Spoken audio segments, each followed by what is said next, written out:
Hello dear students, you are welcome to my YouTube channel Rashid Ranjan sir. कैसे हो, क्या हालचाल, पढ़ाई लिखाई सब ठीक ठाक चल रहा है?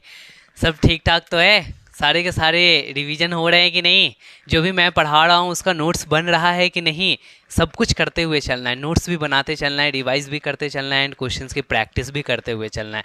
बेसिकली अभी हम लोग सेक्शन फार्मूला पे कुछ प्रैक्टिस को कर रहे हैं और प्रीवियस एक दो लेक्चर में हम लोगों ने प्रैक्टिस ही देखा है और उससे पहले हम लोगों ने सेक्शन फार्मूला के थ्योरीज को देख रखा था, ठीक है।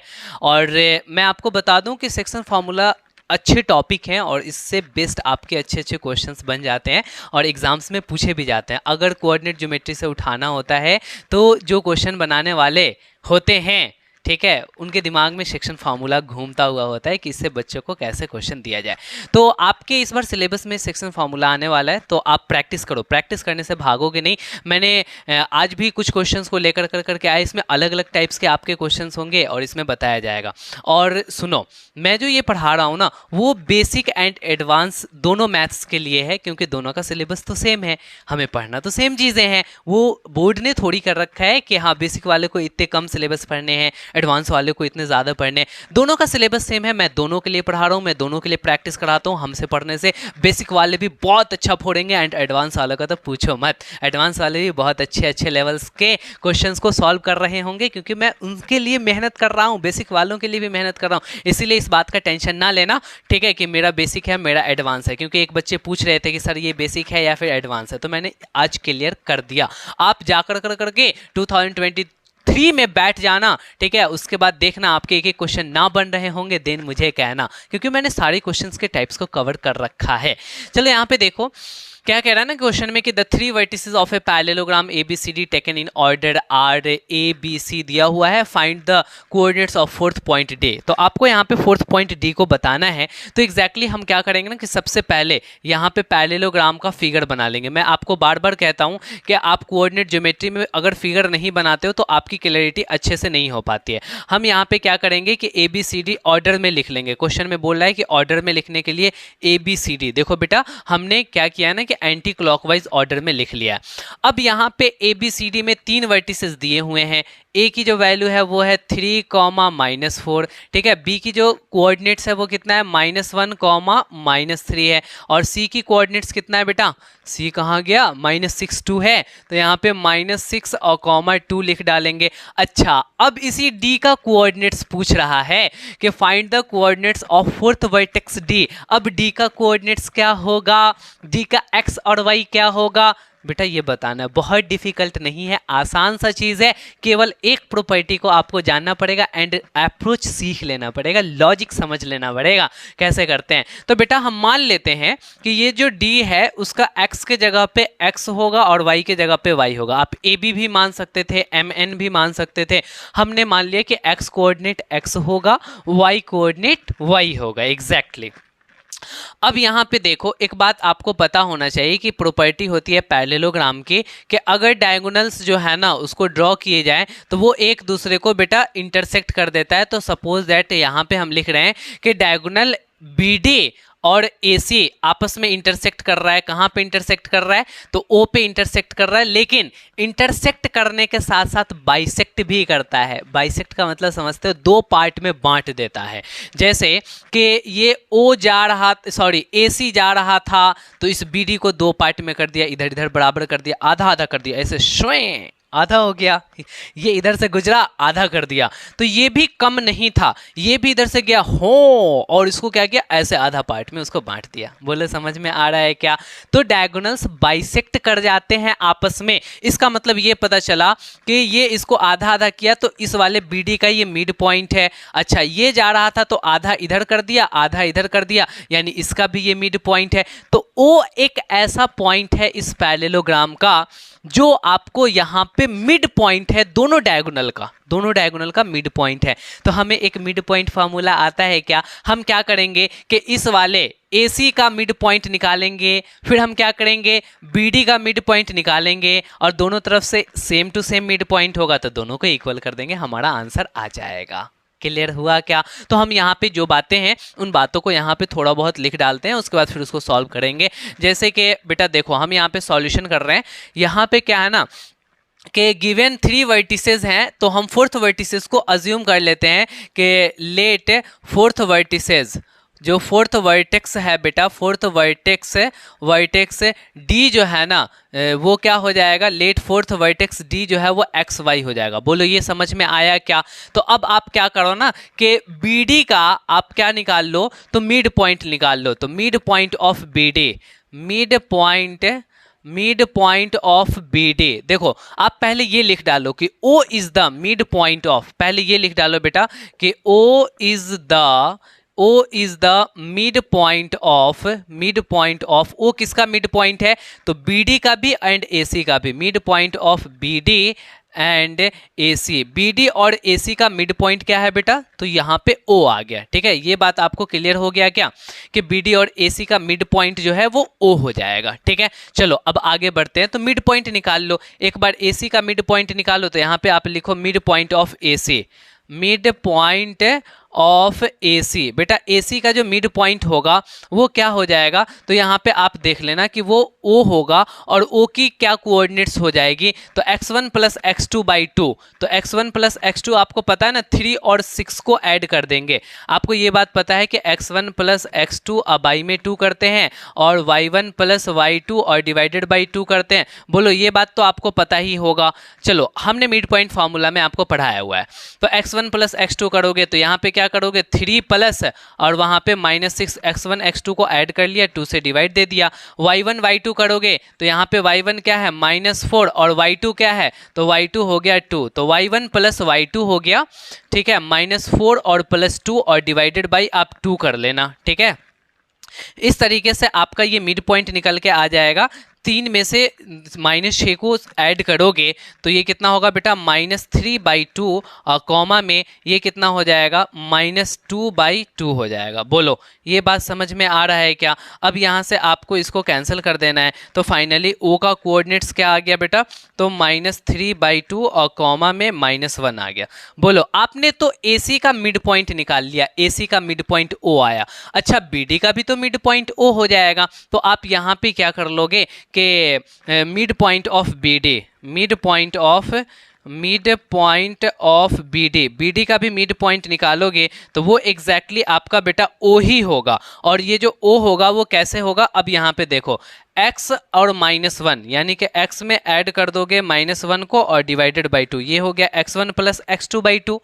y1 प्लस y2 करना है तो y में -3 को ऐड कर दो, तो y में -3 को बेटा ऐड कर दो और डिवाइडेड बाई क्या कर डालो, 2 कर डालो और सॉल्व कर दो। अब यहाँ पे देखो ये जो O है ये क्या हो जाएगा, x -1 और डिवाइडेड बाई 2 और ये क्या हो जाएगा बेटा, तो y और माइनस में 3 और डिवाइडेड बाई 2 हो जाएगा। बोलो ये बात समझ में आया कि नहीं आया?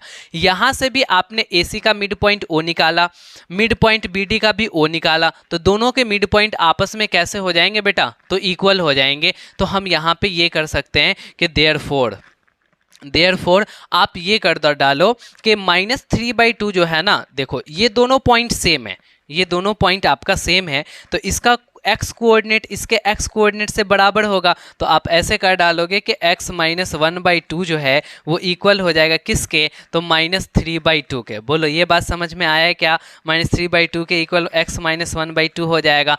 2 से बेटा कैंसिल हो गया। आगे बढ़ो तो यहाँ पे x -1 का वैल्यू -3 आ गया, तो आपको अब x का वैल्यू -3 + 1 हो जाएगा। तो x कोऑर्डिनेट्स आपको क्या निकल करके आ जाएगी, तो -2 निकल के आ जाएगी। बोलो क्लियर हो गया क्या? यहाँ से आपने x का वैल्यू निकाल लिया। अब देखो ये दोनों पॉइंट मिड पॉइंट है और दोनों सेम पॉइंट है, तो इसकी जो y कोऑर्डिनेट है बेटा, ये वाली y कोऑर्डिनेट दोनों इक्वल हो जाएगी। तो यहाँ पे हम एंड कर करके लिख डालेंगे, क्या लिखेंगे, -1 किसके इक्वल होगा, तो y -3/2 के। तो y -3/2 के इक्वल क्या हो जाएगा, तो -1 हो जाएगा। मैं इस y कोऑर्डिनेट की बेटा बात कर रहा हूँ। अब यहाँ पे आगे बढ़ो तो आपको क्या करना है ना, y -3 किसके बराबर हो जाएगा, 2 × 1 = 2 यानी कि -2 हो जाएगा। अब यहाँ पे देखो y का वैल्यू कितना हो जाएगा, तो -2 और +3 हो जाएगा, यानी कि y का वैल्यू आपको क्या आ जाएगा बेटा, तो 3 में से 2 गया तो 1 आएगा, यानी आपने y कोऑर्डिनेट्स भी निकाल लिया। Hence coordinates of day hence coordinates of D, आपने डी का जो कोऑर्डिनेट्स है वो निकाल लिया, कोऑर्डिनेट्स ऑफ डी, डी का कोऑर्डिनेट्स एक्स कितना आया है तो -2 आया है, और वाई कितना आया बेटा तो 1 आया है। तो अब आप कह सकते हो कि यहाँ पे -2 और यहाँ पे 1 हो जाएगा। बोलो इतनी बात तुम्हें समझ में आई कि नहीं आई? बोल बेटा समझ में आ गया क्या? बड़ा आसान सा था आपको इन चीज़ों को करना, क्योंकि सिंपल सी बात है, समझ जाना है कि हमें फोर्थ वर्टेक्स निकालना है। तो ये पैरेललोग्राम्स के जो डायगोनल्स होते हैं वो क्या करते हैं, आपस में इंटरसेक्ट करते हैं। तो मैंने इस तरीके से कर के सारी चीज़ें आपको लिख दिया, ठीक है। अब अगर आप चाहो तो यहाँ पे ये भी लिख सकते हो कि diagonals of parallelogram bisect each other, ठीक है। इस लाइन में आप ऐड कर सकते हो क्या, diagonals of parallelogram bisect each other,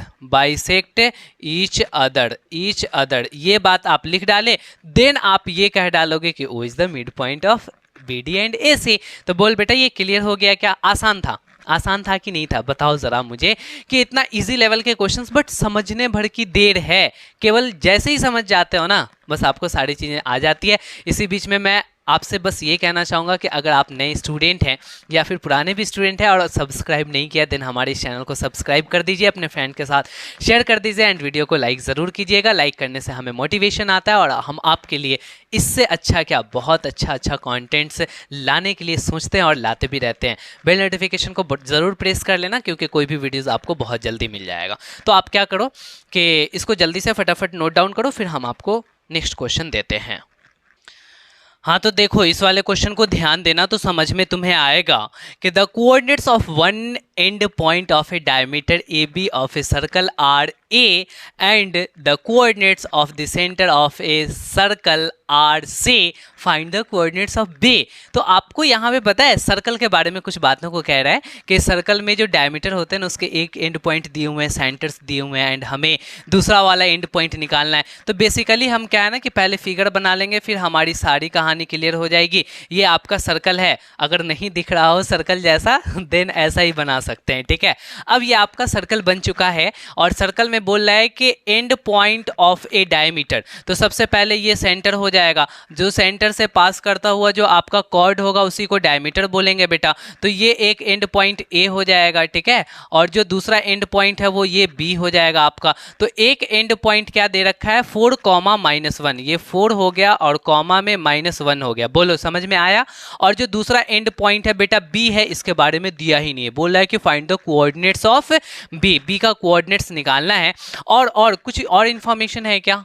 exactly coordinates of centre of a circle. हाँ एग्जैक्टली ये जो सेंटर है ना इसको C मान रखा है और इसकी कोऑर्डिनेट्स क्या दे रखी है तो 1, -3। अब यहाँ पे आपको B का कोऑर्डिनेट्स निकालना है। तो जिसका कोऑर्डिनेट्स निकालना हो ना उसके x और y कोऑर्डिनेट्स को आप XY मान लो। सपोज दैट कि B का x और y कोऑर्डिनेट निकालना है तो हम इसको x मान लेते हैं और इसको y मान लेते हैं। बोलो ये बात समझ में आया क्या कि हमें A और B कोऑर्डिनेट्स निकालने थे, सॉरी B के कोऑर्डिनेट्स निकालने थे तो हमने उसको मान लिया। अब आपको पता है सेंटर जो होता है ना वो एग्जैक्टली डायमीटर का मिड पॉइंट होता है, डायमीटर का मिड पॉइंट होता है। इसका मतलब क्या पता चला कि AB का जो मिड पॉइंट है वो पॉइंट कौन सा है तो C पॉइंट है, ठीक है। तो हम यहाँ से क्लियर हैं और वो कौन सी बात हमें क्लियर है कि C is the mid point of AB। C is the mid point of, C जो है ना वो बेटा मिड पॉइंट है, किसका? Mid point of AB। तो जब C AB का मिड पॉइंट है तो मिड पॉइंट फार्मूला से C का कोऑर्डिनेट्स निकालो। अब तुम कहोगे सर C का कोऑर्डिनेट्स तो निकला हुआ है तो फिर मैं क्यों निकालूं? तो बेटा जब तक आप B से रिलेट करके नहीं निकालोगे ना तब तक नहीं निकलेगा। पहले सुन लो, आप C का कोऑर्डिनेट्स निकालो, जो आपका आएगा x कोऑर्डिनेट 1 के बराबर कर देना, y कोऑर्डिनेट -3 के बराबर कर देना, फिर आपका निकल के आ जाएगा। तो पहले आपको क्या करना है कि C का कोऑर्डिनेट्स निकालना है। तो यहाँ पे हम लिख रहे हैं कि कोऑर्डिनेट्स ऑफ पॉइंट C, ठीक है। हम पॉइंट C का कोऑर्डिनेट्स निकाल रहे हैं तो बेटा क्या निकलेगा तो यहाँ पे देखना C का कोऑर्डिनेट्स निकाल रहे हैं।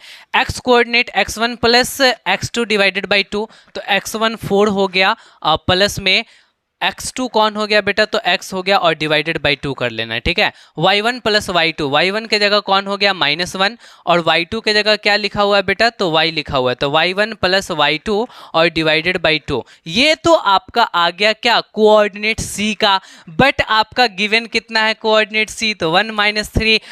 But coordinates are, but coordinates of point C are बेटा आपको कितना दिया हुआ है, तो यहाँ पे आपने ये लिख लिया सी पॉइंट का कोऑर्डिनेट्स 1, -3। तो आपने निकाला बी से रिलेट कर करके, तो ये आया कोऑर्डिनेट्स। बट क्वेश्चन में कितना गिवन है, तो ये गिवन है। इसका मतलब कि दोनों पॉइंट तो सेम है, दोनों सी है, तो इसका x वाला कोऑर्डिनेट इससे x से रिलेट कर दो और y वाले कोऑर्डिनेट को y से रिलेट कर दो, आपका आंसर आ जाएगा। अब आपको करना क्या है ना कि देयरफॉर यहाँ पे 4 + x और डिवाइडेड बाई 2 जो है वो इक्वल हो जाएगा किसके, 1 के। आप इसको सॉल्व करो तो ये हो जाएगा 4 + x और 2 × 1 = 2। आगे बढ़ो, यहाँ पे x की वैल्यू निकालोगे तो 2 और प्लस जा करके इधर माइनस में 4 बन जाएगा। x की वैल्यू क्या आ जाएगी बेटा, -2 आएगी। तो अपन यहाँ पे -2x का वैल्यू निकाल लिया। अब यहाँ पे एंड लिख देंगे और फिर हम क्या करेंगे कि इस वाले को इस y कोऑर्डिनेट से रिलेट करेंगे क्योंकि ये पूरा y कोऑर्डिनेट है। तो यहाँ पे -1 और प्लस में y और डिवाइडेड बाई 2 किसके इक्वल हो जाएगा, तो -3 के इक्वल होगा। आगे बढ़ो भाई, तो यहाँ पे -1 और प्लस y क्या हो जाएगा, -3 2 × 6 -6 हो जाएगा। हम आगे बढ़ते हैं तो y का वैल्यू -6 और ये +1 हो जाएगा, यानी y की वैल्यू कितनी आ गई, तो -5 आ गई। बोलो क्लियर हुआ क्या, यहाँ पे y की वैल्यू -5, यानी कोऑर्डिनेट्स ऑफ पॉइंट बी, जो आपका कोऑर्डिनेट्स पॉइंट बी का निकला है वो क्या आपने निकाल लिया, तो कोऑर्डिनेट्स ऑफ पॉइंट बी, जो आपका पॉइंट बी है बेटा उसका कोऑर्डिनेट्स क्या निकल के आया, x कोऑर्डिनेट्स -2 निकल के आया और y कोऑर्डिनेट बेटा -5 निकल करके आया। बोलो इतना बात आपको समझ में आया कि नहीं आया।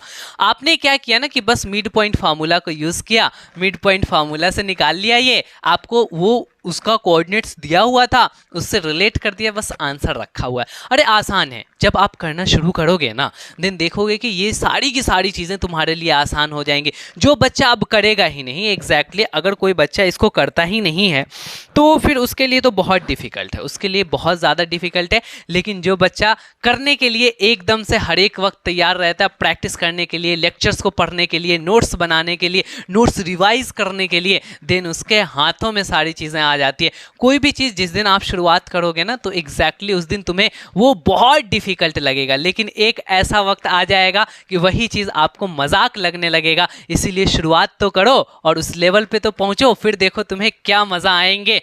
ठीक है मेरे भाई, अगर आपने हमारे इस चैनल को सब्सक्राइब नहीं किया देन जाते जाते फिर से वही बात, पुरानी बात आपसे रिपीट करते हैं कि सब्सक्राइब कर करके ही जाना, वीडियो को लाइक करके ही जाना। और देखो ये वाले अब मैंने टॉपिक को कवर करा दिया है, अब आपके क्वेश्चंस बनने शुरू हो जाएंगे। सेक्शंस फार्मूला के जितने भी सारे क्वेश्चंस हैं ना सभी को आप बना डालो। केवल एक कॉन्सेप्ट रह गया है सेंट्रॉयड वाला, वो सेंट्रॉयड मैं नेक्स्ट लेक्चर में आपको पढ़ा दूंगा और उस पर बेस्ट आपको क्वेश्चंस करवा दूंगा। तो आपके सेंट्रॉयड से रिलेटेड जो भी क्वेश्चंस होंगे वो भी सॉल्व हो जाएंगे। तो जाकर करके जल्दी से एनसीईआरटी के क्वेश्चंस को फोड़ डालो। ठीक है, अब इतने क्वेश्चन जितना मैंने प्रैक्टिस कराया, लगभग 3 लेक्चर मैंने आपको प्रैक्टिस करवाया है सेक्शन फार्मूला पे बेस्ट क्वेश्चंस के, तो आप उसको करो, नोट्स को रिवाइज करो। देखो फिर आप जाकर के बनाओगे तो सभी क्वेश्चंस आपके बन रहे होंगे। तो आप जाकर करके ये काम कर लो, आर्य सवाल खोलो, उसके क्वेश्चंस को बना जाओ। अगर आप यूज करते हो तो आईडी शर्मा अगर आप बनाते हो तो उसके क्वेश्चंस को बना जाओ। एनसीईआरटी तो बनाना ही बनाना है। ठीक है, तो इतना सारा काम आप करके रखो, फिर नेक्स्ट लेक्चर में हम सेंट्रॉयड पढ़ाएंगे, फिर आपका ये सेक्शन फार्मूला खत्म हो जाएगा, यानी कोऑर्डिनेट ज्योमेट्री खत्म। देख लो यार 10 लेक्चर्स, आज 10वीं लेक्चर है। इतना डिटेल में कौन पढ़ाता है यार। 10 लेक्चर्स मैं लेकर करके आ गया, एक लेक्चर एटलीस्ट और आएगा जो सेंट्रॉयड से रिलेटेड होगा। तो समझ रहे हो, तो आपको भी मेरे तरह पेशेंस लेवल रख करके काम करना पड़ेगा। मैं कभी घबराया क्या कि मेरे को 10 11 12 लेक्चर्स में कोऑर्डिनेट ज्योमेट्री पढ़ाने होंगे। और तुम लोग क्या ना कि देख के घबरा जाते हो कि सर ने 10 12 लेक्चर्स में पढ़ा रखा, इतना पढ़ना पड़ेगा। तो भाई बिना पढ़े हुए तुमको आ जाएगा क्या? रात में सो के तकिया के नीचे किताब रख कर करके सारी ज्ञान तुम्हारे अंदर एंट्री ले लेगी क्या? तुमको सीखना पड़ेगा ना, टाइम देना पड़ता है मेरे भाई। जब तक टाइम नहीं दोगे ना तब तक आपको कुछ नहीं होने वाला है। टाइम दीजिए। ठीक है, चलो ज्ञान की बातें बहुत सारी हो गई, हम मिलते हैं नेक्स्ट लेक्चर में। अभी की कहानी यहीं तक, ओके बाय। Good night.